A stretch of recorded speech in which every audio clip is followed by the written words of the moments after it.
24 বছর পর আবারও আফ্রিকার মাটিতে ফিরছে আইসিসি পুরুষদের ওয়ানডে বিশ্বকাপ। দক্ষিণ আফ্রিকা ও জিম্বাবুয়ের সঙ্গে এবার প্রথমবারের মতো সহ আয়োজক হিসেবে যোগ দিয়েছে নামিবিয়া। 2027 সালের বিশ্বকাপকে সামনে রেখে ইতোমধ্যে 12টি আয়োজক শহরের নাম চূড়ান্ত করেছে আইসিসি।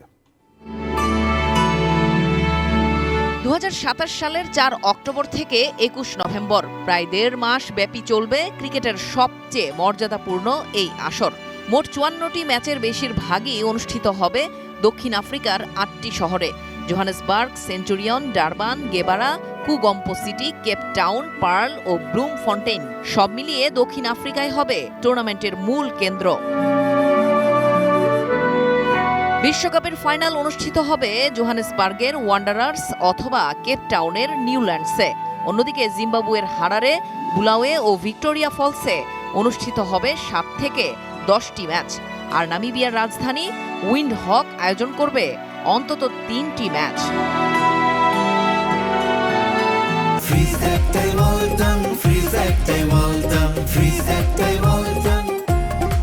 আয়োজক শহরের তালিকায় নতুন সংযোজন ভিক্টোরিয়া ফলস, যেখানে নির্মাণাধীন 10,000 দর্শক ধারণ ক্ষমতার আধুনিক স্টেডিয়ামের কাজ শেষ হওয়ার কথা চলতি বছরের শেষ দিকে। বিশ্বকাপের প্রস্তুতি ম্যাচ হবে দক্ষিণ আফ্রিকার বেনোনি ও পচেফস্ট্রুমে। একই সঙ্গে নামিবিয়ার সঙ্গে যৌথভাবে বিশ্বকাপ বাছাই পর্বের কিছু ম্যাচ আয়োজনের সম্ভাবনাও রয়েছে এই দুই শহরে। আগামী বছরের শুরুতেই অনুষ্ঠিত হওয়ার কথা রয়েছে সেই বাছাই পর্ব। 2003 সালে সর্বশেষ দক্ষিণ আফ্রিকা, জিম্বাবুয়ে ও কেনিয়া যৌথভাবে আয়োজন করেছিল ওয়ানডে বিশ্বকাপ।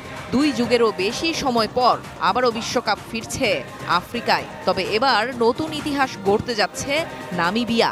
প্রথমবারের মতো সিনিয়র পর্যায়ের কোনো আইসিসি টুর্নামেন্ট আয়োজন করবে দেশটি। 3 দেশের যৌথ আয়োজনে ক্রিকেটের বৈশ্বিক এই উৎসব ঘিরে প্রস্তুতি এরই মধ্যে শুরু হয়ে গেছে। জেনিয়া চিশিম, স্পোর্টস ডেস্ক, 18 নিউজ।